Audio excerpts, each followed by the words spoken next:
আসসালামু আলাইকুম ওয়া রাহমাতুল্লাহি ওয়া বারাকাতুহু। আলহামদুলিল্লাহি ওয়াহদা ওয়াসসালাতু ওয়াসসালামু আলা মান লা নাবিয়্যা বা'দা ওয়া আলা আলিহি ওয়া আসহাবিহি আজমাইন ইলা ইয়াউমিদ্দিন। সম্মানিত দর্শক এবং শ্রোতা, অনেক মা বোন রয়েছেন যাদের বাচ্চা হয় না, অনেকের বিয়ে হয়েছে, অনেক বছর হয়ে গেছে, বাচ্চা পাচ্ছেন না।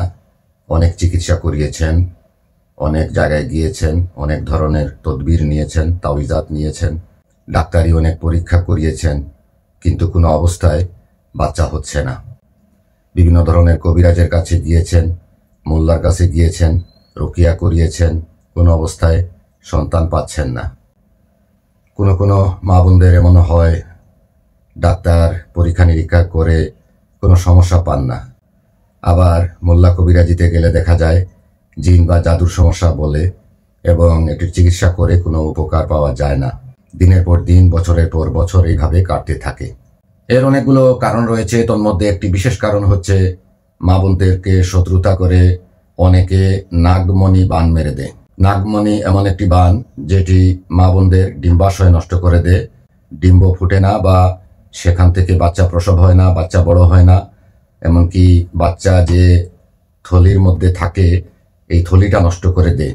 এই বানটাকে নাগমণি বান বলা হয়, যেটা সাধারণ কোনো মোল্লা বা কবিরাজের কাছে গিয়ে বা রুকিয়া করিয়ে সমাধান করা যায় না।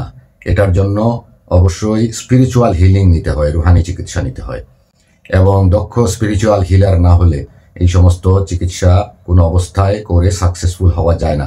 আলহামদুলিল্লাহ, আল্লাহ পাকের বিশেষ অনুগ্রহ, বিশেষ দান। আমি এক গুনাহগার। আমার 18 বছরের আধ্যাত্মিক জীবনে আলহামদুলিল্লাহ হাজার হাজার মা বোনদের সন্তান হওয়ার জন্য আমি চেষ্টা করেছি। অনেক বন্দা মা বোনরা আমার কাছে এসছেন, তদবির নিয়েছেন। আল্লাহ পাক তাদেরকে তাদের কোলে সন্তান দিয়েছেন। মা বলে যখন ডাকে তখন বুকটা ভরে যায়। বাংলাদেশের ভিতরে বিভিন্ন জেলা থেকে আমার কাছে অনেকেই এসেছেন, অনেকেই আমার কাছ থেকে তদবির নিয়েছেন। আলহামদুলিল্লাহ সুম্মা আলহামদুলিল্লাহ।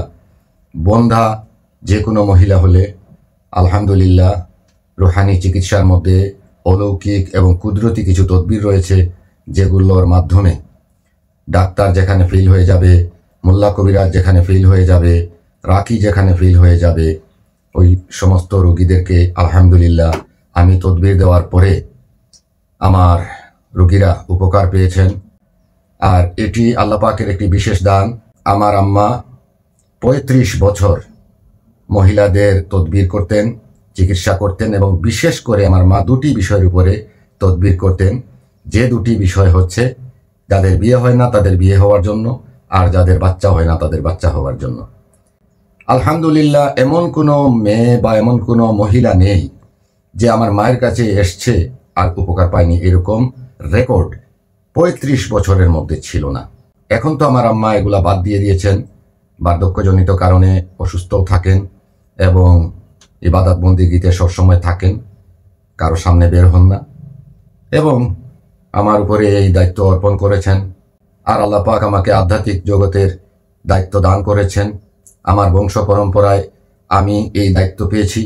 সেই হিসাবে বিশেষ করে যে সমস্ত মা বোনদের সন্তান হয় না, যাদের বিয়ে হয় না, এক কথায় যেখানে মানুষ গিয়ে আটকে যায় সেই জায়গাটাকে উন্মুক্ত করে দেওয়ার জন্য বিশেষ তদবির, বিশেষ চিকিৎসা পদ্ধতির মাধ্যমে আল্লাহর হুকুমে আমি সেগুলো করে থাকি, এবং আমার জানা মতে আলহামদুলিল্লাহ 99% মানুষ উপকৃত হয়েছেন এই বিষয়গুলোতে।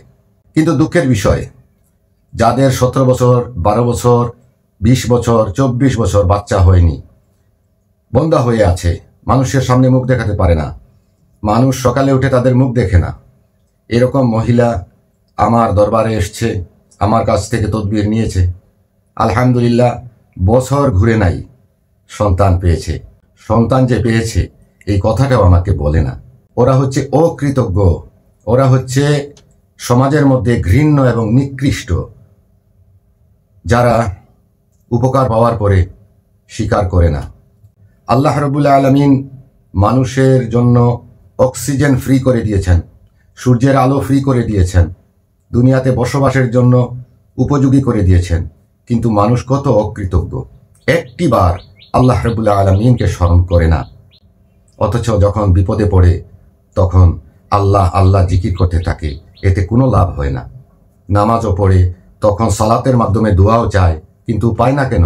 এর কারণ হচ্ছে আল্লাহ রাব্বুল আলামিন বলেন, যখন তুই ভালো ছিলি বা যখন আমি তোকে দিয়েছি তখন কি তুই শুকর আদায় করেছিস? আল্লাহ রাব্বুল আলামিন কোরআনুল কারীমে বলেছেন, ওয়া ইন তাউদ্দু নি'মাতাল্লাহি লা তুহসুহা, তোমাদেরকে এমন নিয়ামত আমি দান করেছি, অগণিত নিয়ামত দান করেছি, যা তোমরা গণনা করে শেষ করতে পারবে না। সুবহানাল্লাহ। এই নিয়ামত পেয়ে আমরা আল্লাহর শুকর আদায় করি না। আল্লাহ রাব্বুল আলামিন সবচেয়ে বেশি খুশি হন যখন তার বান্দা বা বান্দি নিয়ামতের শুকরিয়া আদায় করে, এবং যখন তার বান্দা কাউকে উপকার করে আর সেই উপকারের জন্য সে কৃতজ্ঞতা প্রকাশ করে, তখন আল্লাহ খুশি হন। আমার অনেক রোগী আছে যারা আমার কাছ থেকে সরাসরি শতভাগ উপকৃত হয়েছে, যাদের পেছনের জীবনে ডাক্তারি, কবিরাজি, মোল্লাগিরি করতে করতে অবশেষে দেয়ালে পিঠ ঠেকিয়ে বসেছিল, তারা আমার কাছে এসে উপকার পেয়েছে। কিন্তু যখন উপকার পেয়েছে তখন মুনাফিকি করে আর বলে না।